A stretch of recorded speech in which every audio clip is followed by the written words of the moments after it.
Olá, boa noite. Votei em você no ar para todo o estado de Santa Catarina. Mais uma vez, vamos falar sobre política? Vamos conhecer um pouco mais sobre o parlamento catarinense. E hoje eu recebo aqui nos estúdios da Band o deputado estadual pelo PSDB, Vicente Caro Preso.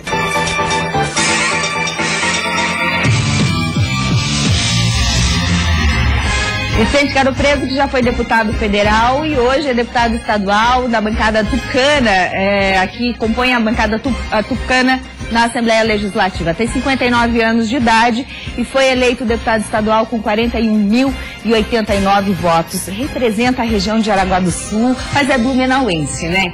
E acaba representando esses mais de 41 mil eleitores que votaram no senhor. Boa noite, deputado. Um prazer recebê-lo aqui na Band. Boa noite, Elaine. Um grande prazer estar aqui à frente de tantas pessoas, né, nessa audiência maravilhosa que vocês têm, na repercussão que esse programa tem e na dimensão que ele pode ter com as informações que os parlamentares que vêm aqui prestam e informam o público.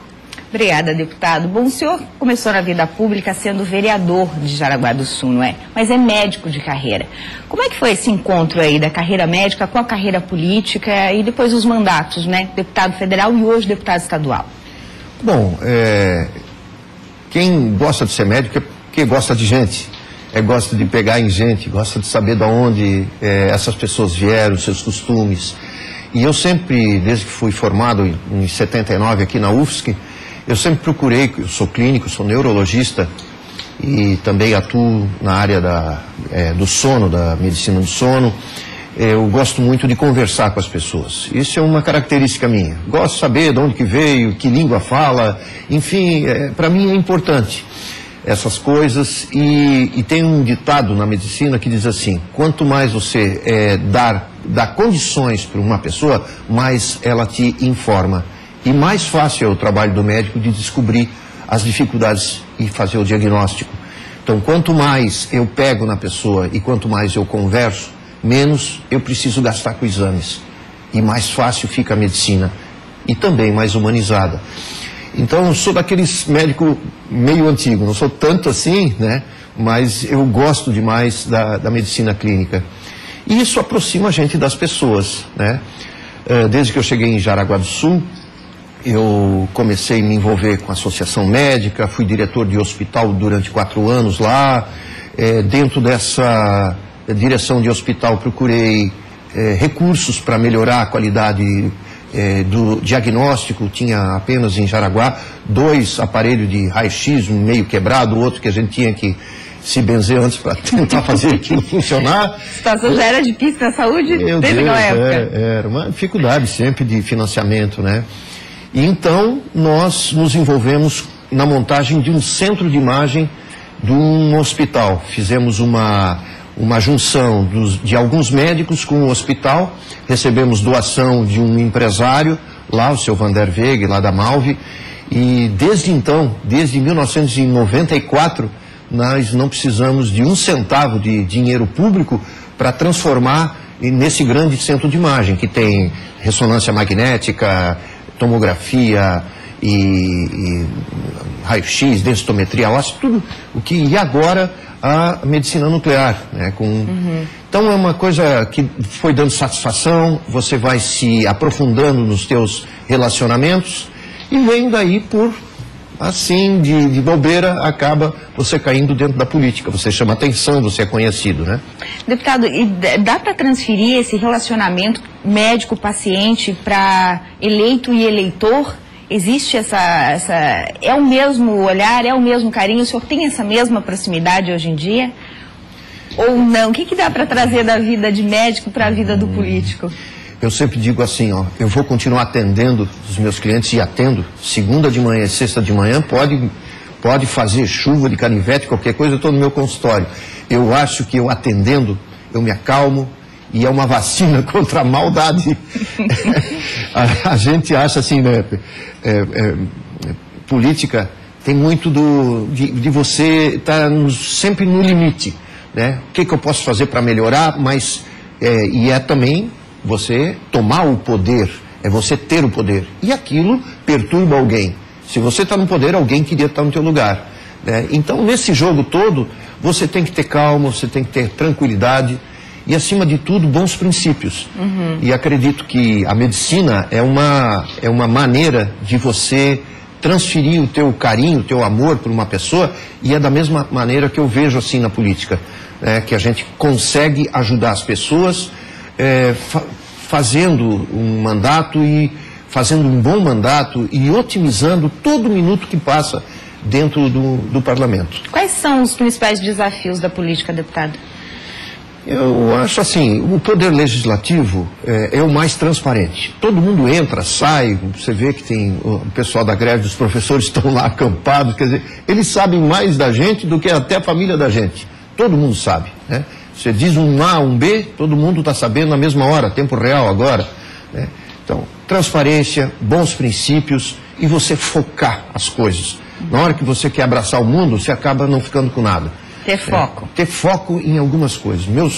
O meu foco é a saúde. Eu fui lá, fui eleito com uma proposta muito grande de melhorar o financiamento da saúde, que é uma dificuldade muito grande. Tem muito discurso, muita papagaiada às vezes e tal. O problema é dinheiro, recursos para a gente manter e também gestão. Certo. Tem algumas coisas aí que estão comprometendo as finanças da Secretaria de Saúde, Estadual da Saúde, que nós temos que nos debruçar, né? Eu sou o vice-presidente da Comissão de Saúde ali da Assembleia e nós temos que nos preparar para rever algumas coisas.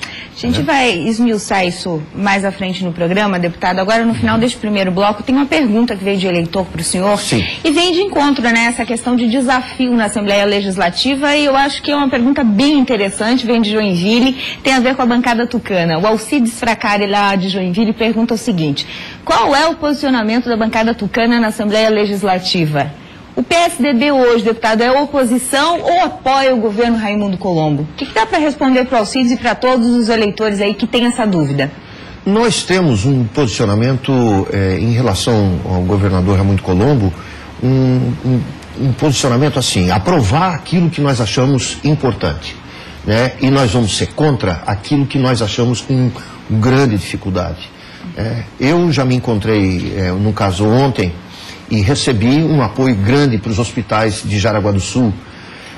Então eu não tenho por que dar tiro em pessoa que não merece. Certo. Então, e vou apoiar alguns projetos que eu acho importante, mesmo que eles possam parecer antipáticos, né? Se coincidir os meus princípios do meu partido com uma renovação do posicionamento do Estado, eu digo o Brasil, o Estado de Santa Catarina, as prefeituras, esse grande modelo que ontem o governador disse que está podre, eu também concordo com isso.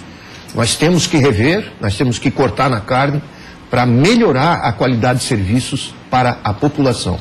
Então, a bancada tucana, eu não sou líder, mas falo tranquilamente, pelo Pavan, pelo Marcos Vieira e pelo Venzon, que nós queremos ajudar o Estado, né? E aí está uma grande virada nesse parlamento, nesse conjunto dos 40 deputados estaduais, de ajudar o Estado a se modernizar e enfrentar os grandes desafios que a população exige. Quer dizer, se o projeto for bom para a população, vota com o governo. Se não, com o governo. Foi o que aconteceu ontem. Como? Derrubamos alguns vetos do governador e a gente manteve também alguns outros que a nossa bancada que votou unida foi assim. E acompanhamos a grande maioria da Assembleia. Tá certo. A gente vai para o intervalo comercial. Depois do intervalo, a gente volta resgatando um pouquinho do trabalho do deputado Vicente Caro Preso, ainda enquanto deputado federal. Em um instante só a gente já volta.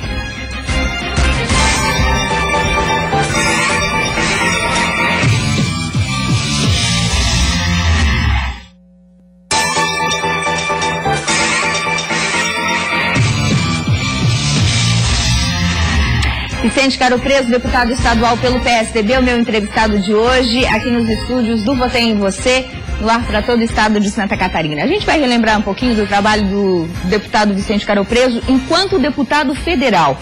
Lá em Brasília, enquanto deputado federal, o deputado Vicente Caro Preso trouxe dois temas bem interessantes: a validade do uso da internet nos processos jurídicos e a Lei Rouanet da Saúde. Deputado, vou começar aqui pelo uso da internet nos processos jurídicos.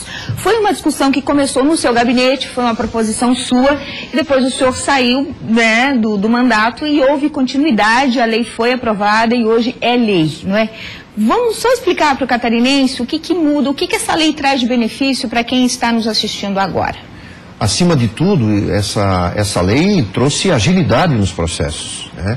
Então, o que era de se pensar alguns anos atrás, em que um fax não valia, que um e-mail não valia nada, hoje em dia tem maneiras de você validar os e-mails, e isso faz com que haja um aceleramento no processo judicial, o que as pessoas esperam, que a classe dos advogados espere, e o próprio Poder Judiciário também, para evitar aqueles transtornos de documento que tinha que aprovar, documento em mãos, documentos originais. Então, assim, acredito que nós demos o início de uma grande contribuição, não só para Santa Catarina, mas para o Brasil inteiro, né?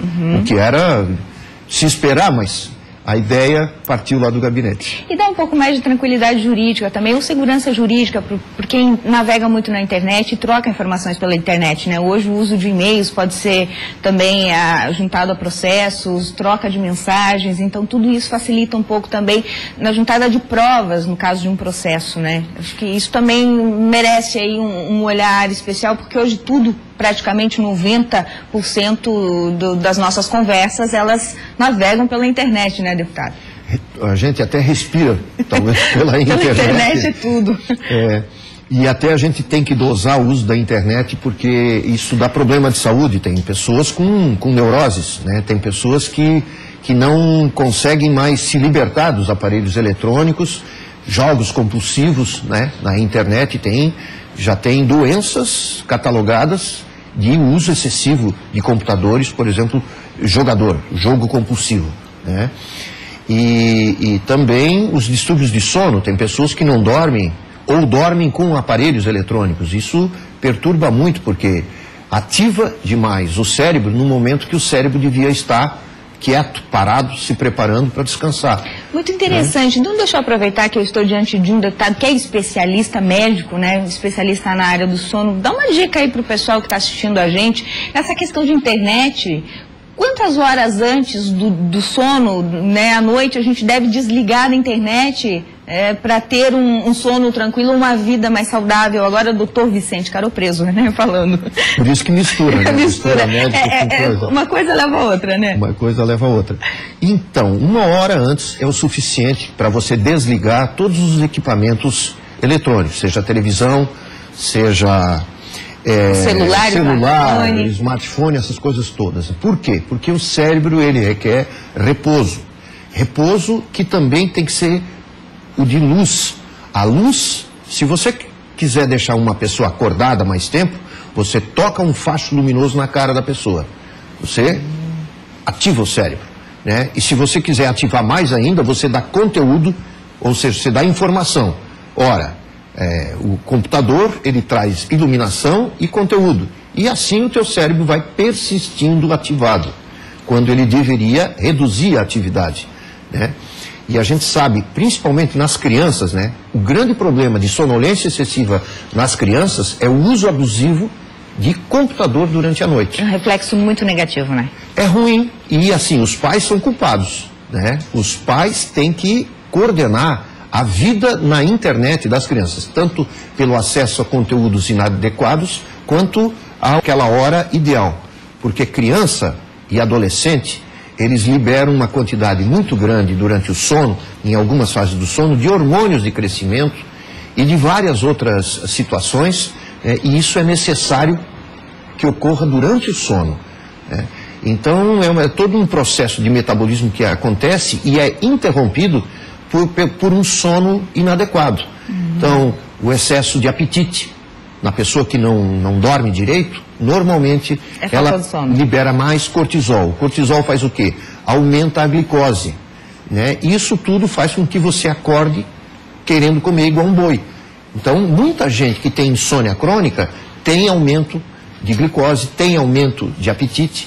Então, é tudo uma coisa que vai puxando, levando a outra, né? Então, Essa, começamos na internet, no Congresso Nacional, vamos para... O sono do catarinense, importantíssimo. Isso, é. Voltando ali rapidamente àquela questão ainda que a gente apresentou aqui no início do primeiro bloco, sobre suas principais proposições enquanto deputado federal, a Lei Rouanet da Saúde foi uma proposição importantíssima, mas que não passou, né, deputado? A gente tem ainda um pouquinho de tempo nos minutinhos nesse bloco. Eu queria explicar o que era essa proposição e por que ela parou, né, e se ainda existe alguma possibilidade de alguém lá no Congresso Nacional trazer ela à tona.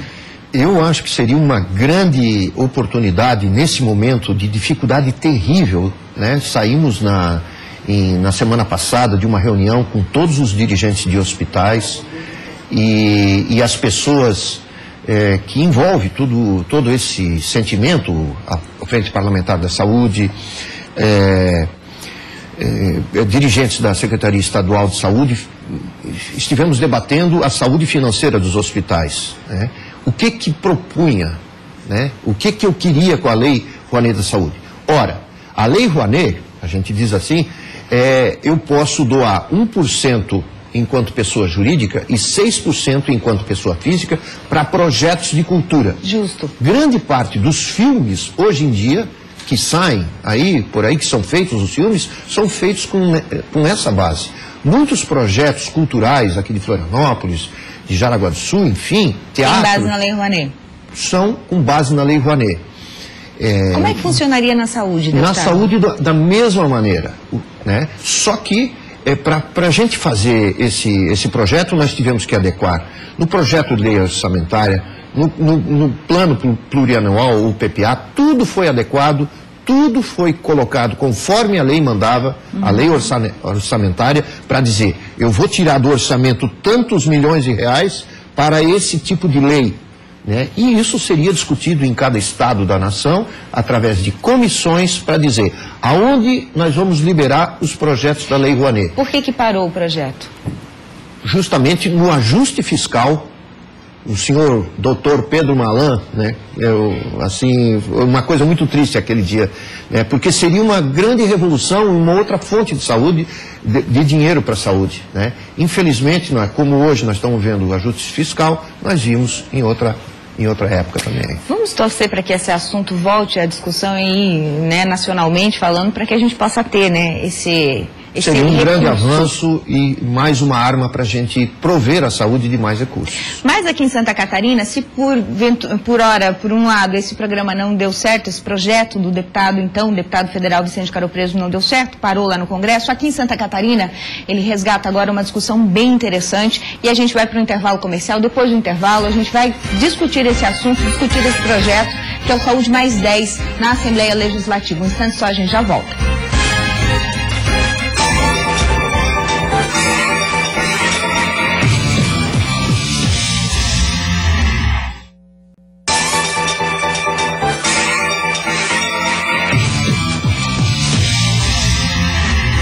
De volta, votei em você para todo o estado de Santa Catarina, deputado estadual Vicente Caro Preso, da bancada do PSDB, bancada tucana, na Assembleia Legislativa, meu entrevistado de hoje. E nós vamos falar agora sobre os projetos do parlamentar aqui na Assembleia Legislativa. Dentro do Fórum Parlamentar tem a PEC da Saúde, a Saúde Mais 10. Foi uma proposição do deputado Vicente Caro Preso. Prevê investimento de 10% da receita corrente bruta nacional na área de saúde. O valor pode chegar a 40 bilhões de reais em 2020, caso a PEC Saúde Mais 10 passe aqui na Assembleia Legislativa, né, deputado? Como é que está essa discussão? O que o catarinense ganha com essa PEC sendo aprovada? Bom, tudo iniciou por uma grande discussão a respeito de quem está gastando o que em termos de saúde nos seus orçamentos. Os municípios, e eu participei disso, na aprovação da emenda constitucional número 29, a emenda da saúde, que obrigou os municípios a gastarem no mínimo 15% dos seus orçamentos e os estados 12%. E a União, durante 4 anos, ela tinha que aumentar conforme a variação nominal do PIB mais o orçamento anterior. Então foi um aumento de recurso importante naquela época. Veio o governo Lula, acabou aqueles 4 anos, e o governo federal, então, ficou de rever a parte dele. de dizer quanto que a saúde gasta em termos de nação, quanto o governo federal deveria gastar, né? Então, e até hoje... Isso não aconteceu, Não né? aconteceu. Em 2012 foi tentado um projeto semelhante, parecido, e a presidente Dilma vetou esse aumento de atrelar o orçamento da União com um percentual para a saúde. Eles não querem saber. O resultado disso é o subfinanciamento dos municípios e dos estados e de vários programas de saúde no Brasil inteiro. Por isso, você vê hospitais com dificuldade, alguns sob pena e vários fecharam, e os governos estaduais garroteados. Os governos municipais, tem governo que devia gastar 15%, como Joinville, está gastando quase 37% do orçamento. Então está tirando dinheiro de outra parte para colocar na saúde, porque não aguenta, e ainda assim leva pau todo dia, né? Então, esse projeto visa o quê? A obrigar o governo federal a gastar no mínimo 10% da receita corrente bruta. Aqueles 40 bilhões é o incremento que a saúde vai ter nos 5 anos depois, de 2015 a 2020. Ou seja, é o orçamento atual mais 40 bilhões. Certo, não mexe com a porcentagem estadual, dos municípios também não, mexe com a porcentagem nacional, do governo federal para o estado e municípios. Nós gastamos hoje 3,8% do orçamento nacional com saúde. Teve ano que nós chegamos a 4,6% dentro dos governos Lula e o primeiro governo da presidente Dilma. Nós queremos que realmente o governo federal assuma para si alguma responsabilidade, pois até agora nós estamos numa posição ridícula. Nós perdemos para a Argentina, nós perdemos para o Chile, nós perdemos para Venezuela. Então tem vários outros países da América do Sul que nós estamos abaixo. E o resultado é esse, reclamação em cima de reclamação. Hospitais filantrópicos que em Santa Catarina hoje eles atendem 80% da clientela do SUS. 80%. E a tabela de correção pelo serviço prestado só tem uma certeza da tabela.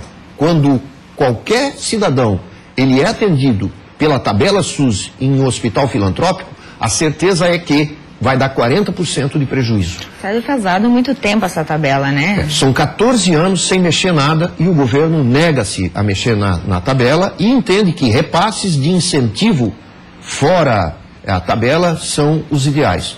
O resultado é catastrófico. Nós estamos aí com vários hospitais em situação de penúria, contrastando até com alguns hospitais públicos de Santa Catarina, que são 14, alguns deles internando apenas 30% da sua capacidade, alguns deles com 10 leitos de UTI, inaugurados há 2 anos, sem nunca ter sido ocupado nenhum leito. E pior, 10 leitos de UTI cujos equipamentos já estão pagando contrato de manutenção daqueles equipamentos, sem nunca ter sido utilizado. Então, a forma da gestão também tem que ser alterada em alguns setores, principalmente do setor público, porque o setor privado, e eu acompanho isso pelo belo desempenho em Jaraguá do Sul, que se não fossem alguns empresários passar a mão no cheque lá, são 50 milhões de reais que eles doaram, dado cheque, transferência de banco a banco, de 2005 até 2015. Em 10 anos, são 50 milhões de reais. Mas, deputada, é muito recorrente essa questão com saúde, né? O hospital público está com problema, o privado está com problema, o que atende por fundações está com problema, quer dizer, e ano após ano a gente só vê a fila do problema aumentar, não é? Tem esse seu projeto agora da PEC Saúde Mais 10 aí tramitando, existem outros projetos tramitando também, mas o catarinense quer uma solução imediata, né? É possível alguma coisa a curto prazo? Porque a gente sabe que a tramitação de um projeto como essa PEC da Saúde Mais 10, ela demora um pouco, né? Demora, e assim, a Frente Parlamentar de Saúde são vários deputados, são os deputados médicos, mais a Ana Paula, que é a presidente da Comissão de Saúde. Nós fizemos uma frente. O que a gente quer fazer? Aprovar essa proposta de 10% da obrigatoriedade da União como lei, né, como uma cláusula da Constituição. Nós queremos mudar a Constituição Federal. Que vai valer em todo o território nacional. Isso. Então, pela Constituição, para fazer uma mudança na Constituição, nós temos que aprovar isso em 50% das assembleias legislativas. Então, nós estamos programando viagens nossas, dessa Frente Parlamentar da Saúde de Santa Catarina, a pelo menos 14 estados da nação e para que eles aprovem o mesmo texto nosso. Daí nós vamos chegar na Câmara ou no Senado e dizer assim, aqui está a proposta e, baseada na Constituição, nós queremos que vocês deem sequência e mudem a Constituição, que foi mudada recentemente, mas é a emenda constitucional número 86, mas que é insuficiente para dotar o setor de recursos razoáveis. Não resolveu o problema. Deputado, nosso tempo acabou. Gostaria de agradecer a sua presença aqui no Votei em Você e dizer que o catarinense pode acompanhar através do seu gabinete, do site da Alesc, todo o trâmite dessa PEC Saúde Mais 10 e pode também dar sugestões, enfim. Eu tenho certeza que o seu gabinete está à disposição de todos os eleitores catarinenses, Obrigado, Elaine, obrigado à Band, e eu queria dar um abraço a todas as pessoas, não só os eleitores, mas acima de tudo o povo catarinense.